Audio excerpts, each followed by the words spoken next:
Welcome back, YouTube. This is G Body Auto back at you with another one. Working on a 2015 Jaguar XF. Got a couple notifications on the screen. These you can't just push a button, for as I know, and make it go away while you're driving. But the main thing here is the coolant level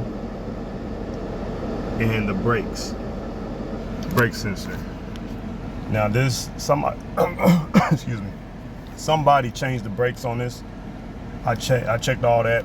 Brake pads are brand new, and the coolant level is fine, so no problem there. But from what I've seen, the sensors go bad in the coolant jug, and the brake pad.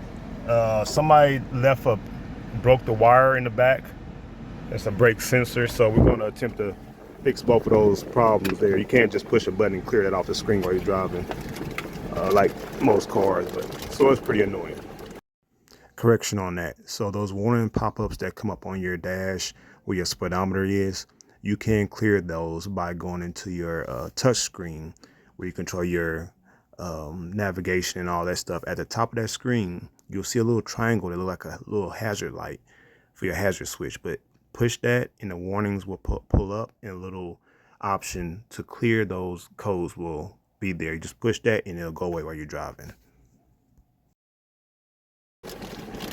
So there goes the sensor. It goes on the rear passenger brake pad, and got another coolant jug. Now it has a sensor at the bottom. From what I'm understanding, you can't just replace the sensor. I don't know. I didn't look that part up. I just replaced the whole jug. They said the sensor is not the problem. It's another piece inside that connects to the sensor. So we'll see about that. So we're gonna get right to it. This car shut off and start getting that jug taken out.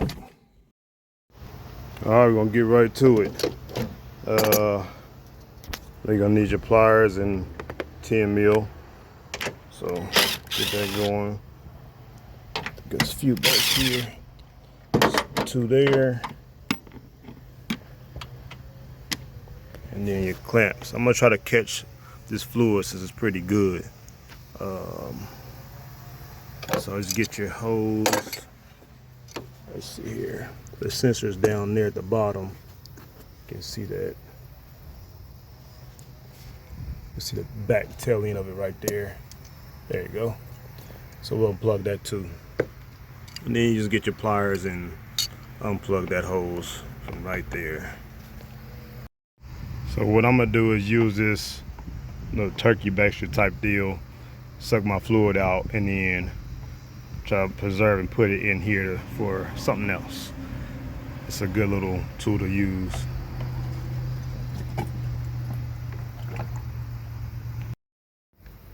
Okay, as you see, I got most of that out. It's pretty nasty. And as you see on the label, it said don't put green in there, put the orange, which actually is, you gotta put pink in there.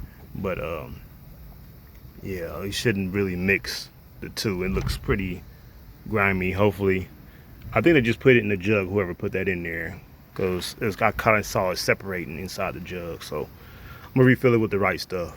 But got most of that out. So just take off your hose there. There's another hose at the very bottom, as you can see on this new jug. Hose goes there. So yeah, just start moving this around. Let's see if we can get to it. Yeah, there we go. So you got it clipped down there, clamp down there, and unplug that. So this bottle is kind of tough. I mean, you can flip it over and get to that and all that, but I found it easier to me to just unhook the hose right here and then just take the whole bottle, if I can get it. Take it loose. Anyway, yeah. So, yeah, found it easier doing it that way. And you just unroute it from there, and boom, you got it. Now you can easily drain the rest of that nasty fluid and flip it over and get to that last little clip under there. Okay, so now we got our hose transferred over. You can see where that clip is. It just kind of hangs there. So you'll just clip it on there and I use my needle nose to pull the pin out that holds it. So this slides over it, and then you push that in there. I'll show you here in a second. So you can see on the new jug, they turned that clip around the wrong way. So I'm gonna have to take that out. Hopefully it doesn't break and flip it around. All right, I got kind of scared. It was hard to pull out, so I didn't pull it out. I just bent the tab down to the side and then turned this around. It looked like somebody had already broke the tabs or something happened before at the manufacturer. So if you run into that problem, just bend the plastic and then move the sensor around. All right, so that plug, it just goes, slides in. If I can hold the camera and get it right. Yeah, it just slides in. And then that clip actually holds it in place from the bottom, that U-clip, this right here. It's kind of slippery over here, so it just slides into this groove on both sides. You just push it up. Let's see if I can get it. There we go. Sorry about that, but I pushed it up, but it ain't in there all the way, so let me see if I can just push it. There you go. If you put the clip in there first, in the little groove, and then just push it on the sensor, it'll stay in there. So it's good to go now. This was actually stuck in there, in that little space. So it was already broken. Somebody took that jug out before. So this end slides in there, and then that's what holds it in place also. It's kind of tight to get in there, so I'm gonna fight with this and see if I can get in there. Okay, so we pretty much got it in place. I just got a nut in here holding it right here. Then you find your hole over here for this one. Get that tightened down. And then don't forget to put your hose back here. Slide that on there. Got these tightened up.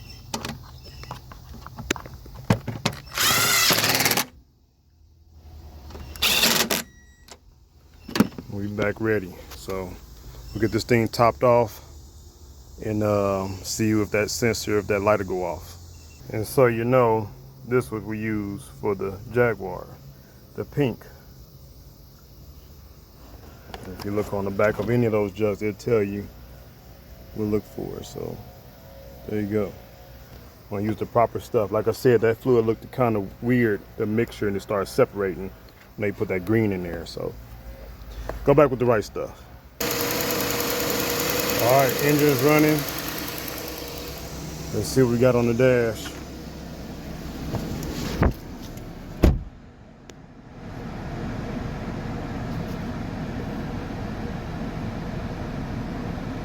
Got the brake pads, of course, hood open. Nothing on the coolant level at all. So that problem is fixed. So we're gonna move on next to the brake line and see how we can get that done. All right, y'all, here it is. The wire that they snapped off. Or they say break, when you replace the pads, they say it's easy for them things to snap and break. So can't just blame the last person, but there's the wire. Now it should be a plug-in on this brake pad itself. I haven't seen it yet, so I'm gonna do some looking. It should be right there where you can just plug this thing in somewhere right here on the pad itself, from what I looked up when you replace the pads, but I don't see nothing yet, so I'm gonna check it out. Okay, y'all, update. I did just want to replace that wire, but yeah, see, that's the other end of it, and it goes into the brake pad, which they put the brake pads on the wrong side.